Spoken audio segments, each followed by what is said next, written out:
Welcome back. This is The Average, and here's my very surface level review of Charles Montesquieu's Spirit of Laws, published in 1748, a little under 20 years before the American Revolution. Here we will go over Charles' insights into what corrupts a republic.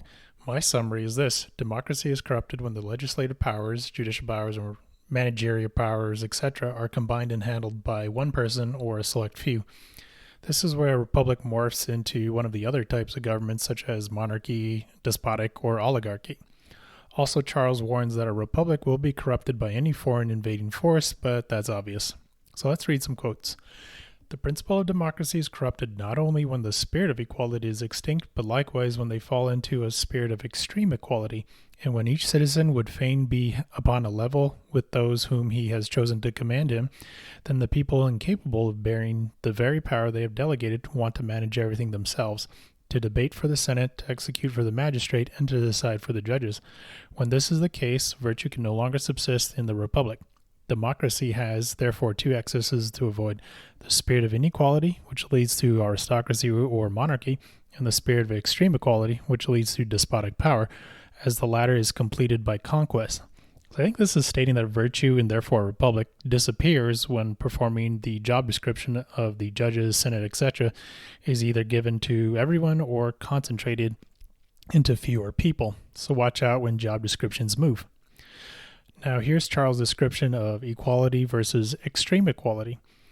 As distant as heaven is from earth, so is the true spirit of equality from that of extreme equality. The former does not imply that everybody should command, or that no one should be commanded, but that we obey or command our equals. It endeavors not to shake off the authority of a master, but that its masters should be none but its equals. In the state of nature, indeed, all men are born equal, but they cannot continue in this equality. Society makes them lose it, and they recover it only by the protection of the laws. Such is the difference between a well-regulated democracy and one that is not so, that in the former men are equal only as citizens, but in the latter they are equal only as magistrates, as senators, as judges, as fathers, as husbands, or as masters. The natural place of virtue is near to liberty, but it is not nearer to excessive liberty than to servitude. So I think this is a very large paragraph that we should always associate with virtue, with equality, liberty, and that these are only protected by laws, otherwise known as a good constitution / Bill of Rights. Moving on. In a republic where a private citizen has obtained an exorbitant power, the abuse of this power is much greater, because the laws foresaw it not, and consequently made no provision against it. That briefly restates the high importance of a constitution to prevent an abusive conglomeration of the sovereign power. It is a general rule that great rewards in monarchies and republics are a sign of their decline, because they are proofs of their principles being corrupted, and that the idea of honor has no longer the same force in a monarchy, nor the title of citizen the same weight in a republic. So I guess it would be prudent to watch the money, how taxpayers' money are being used, and also be judgmental of the new rules that follow. When once a republic is corrupted, there is no possibility of remedying any of the growing evils but by removing the corruption and restoring its lost principles. Every other correction is either useless or a new evil.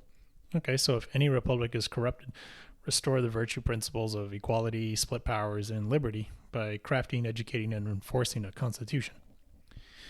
It is natural for a republic to have only a small territory. Otherwise, it cannot long subsist in an extensive republic. There are men of large fortunes and consequently of less moderation. There are trusts too considerable to be placed in any single subject. He has interests of his own. He soon begins to think that he may be happy and glorious by oppressing his fellow citizens, and that he may raise himself to grandeur on the ruins of his country. In an extensive republic, the public good is sacrificed to 1,000 private views.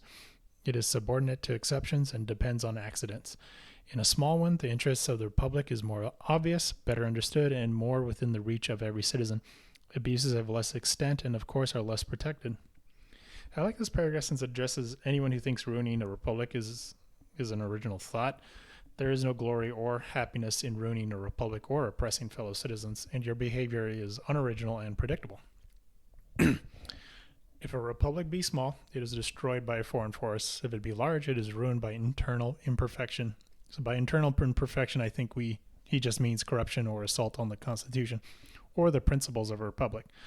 Again, which would be combining the separate governing powers. Let's go ahead and tie this to an innate assault on liberty. equality, virtue, and probably would result in some lame form of oppression and ruin.